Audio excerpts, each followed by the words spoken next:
Short and Tamil Senior Grade February 2011. Get ready.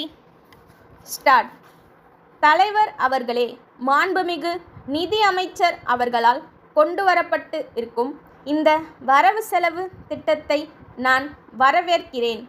கைத்தறித் துறையில் ஏராளமான துணிகள் உற்பத்தி செய்வதற்கு ஏற்ற முறையில் வழிவகைகள் இந்த திட்டத்தில் இடம்பெற்றுள்ளன. இந்த நாட்டில் விவசாயத்திற்கு அடுத்தபடியாக இந்த தொழில் இருக்கிறது. பண்டிகை காலங்களிலேதான் கைத்தறி துணிகள் விற்கப்படுகின்றன. மற்ற காலங்களிலே விற்பனை ஆவதில்லை. நெசவாளர்களுக்கும் வேலை இல்லை. இதற்கு ஒரு நிரந்தர பரிகாரம் காண வேண்டுமென்று நீண்ட காலமாக இந்த அவையிலே நாங்கள் எடுத்துச் சொல்லியிருக்கிறோம்.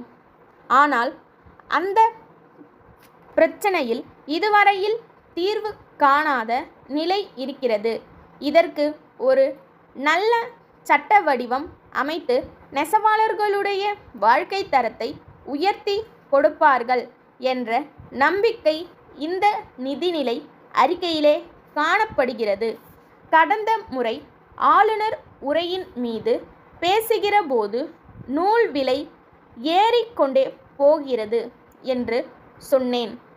நூல் விலை ஏறிக்கொண்டே போவதால் இன்றைக்கு நெசவாளர்களின் வாழ்க்கை தரத்திலே பிரச்சனைகள் ஏற்பட்டு அவர்களுடைய கூலி குறையுமோ என்ற சந்தேகமான சூழ்நிலை ஏற்பட்டிருப்பதால் நம்முடைய மாநில அரசு மத்திய அரசிடத்திலே சில கோரிக்கைகளை வைக்க வேண்டும் என்று சொன்னேன்.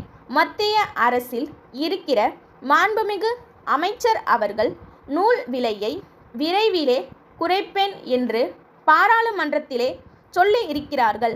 ஆனால் இன்று வரை நூலின் விலை குறையவில்லை. அதை குறைக்க வேண்டுமென்று மத்திய அரசை கேட்டுக்கொள்கிறேன். அடுத்து ஏழை எளிய மக்களுக்கு பல நல்ல வேலை வாய்ப்பு திட்டங்களை இங்கே வகுத்து கொடுத்திருக்கிறார்கள். காடு வளர்க்கும் திட்டத்தின் கீழ் பல கோடிக்கணக்கான ரூபாய் செலவழிக்கப்படுகிறது. ஆனால் காடுகள் வளரவில்லை. காடுகளில் நிறைய சின்ன சின்ன செடிகள் வளர்ந்து இருப்பதை பார்க்கிறோம். நம் நாட்டில் பழங்காலங்களில் பரம்பரையாக மாந்தோப்பு போன்ற பல தோப்புகள் இருந்தன. அவைகள் எல்லாம் இப்போது இல்லை என்பதை குறிப்பிட விரும்புகிறேன். கனிதரும் தோப்புகள் நிறைய முன்பு இருக்கும். சாலைகளின் ஓரங்களில் எல்லாம் பழம் தரும் மரங்கள் இருக்கும். இப்போது அந்த மரங்கள் இல்லை. இப்படிப்பட்ட மரங்களை எல்லாம் காட்டு இலாக்கா வளர்க்க வேண்டும் என்று கேட்டுக்கொள்கிறேன். கனிதரும் மரங்கள் இருந்தால் பறவைகள் கூட பழங்களை தின்ன நிறைய வரும். ஆகவே மரங்களை வளர்த்தால் மக்களுக்கு பயன்படும், பறவைகளுக்கும் பயன்படும் என்பதை தெரிவித்துக்கொண்டு காடு வளர்க்கும் திட்டத்திலே இதையும் சேர்த்து கொள்ள வேண்டுமென்று கேட்டுக்கொள்கிறேன். கிராமங்களிலே சங்கங்களை ஆரம்பித்து வாதாட முடியாமல் குடிதண்ணீரின்றி வாடுகிற மக்கள் இருக்கிறார்கள். காலையில் எழுந்தவுடனே கூலி வேலையை தேடி போகிறார்கள். ஆனால் அந்த கூலி வேலையும் கிடைப்பதில்லை.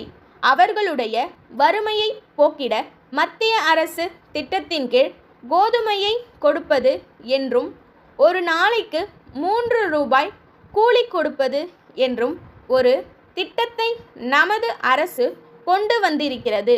இது பாராட்டுக்குரியது. அகமதாபாத் கோபால் கூட்டமைப்பு சென்னை ராமசாமி கூட்டமைப்பிற்கு எழுதும் கடிதம். அன்புடையீர், எங்களுடைய தயாரிப்பான கமலா சோப்புத்தூள் அடங்கிய ஒரு மாதிரி டின்னை இன்று நாங்கள் உங்களுக்கு அனுப்பி இருக்கிறோம். இதை இப்பொழுதுதான் சந்தையில் புகுத்தியுள்ளோம். இந்த பொருள் எங்களுடைய நீண்டகால ஆராய்ச்சியின் பலன். இது ஒரு நீண்டகால தேவையை பூர்த்தி செய்யும் என்று நாங்கள் நம்புகிறோம். இத்துடன் ஓர் அட்டவணையை நகலை இணைத்துள்ளோம்.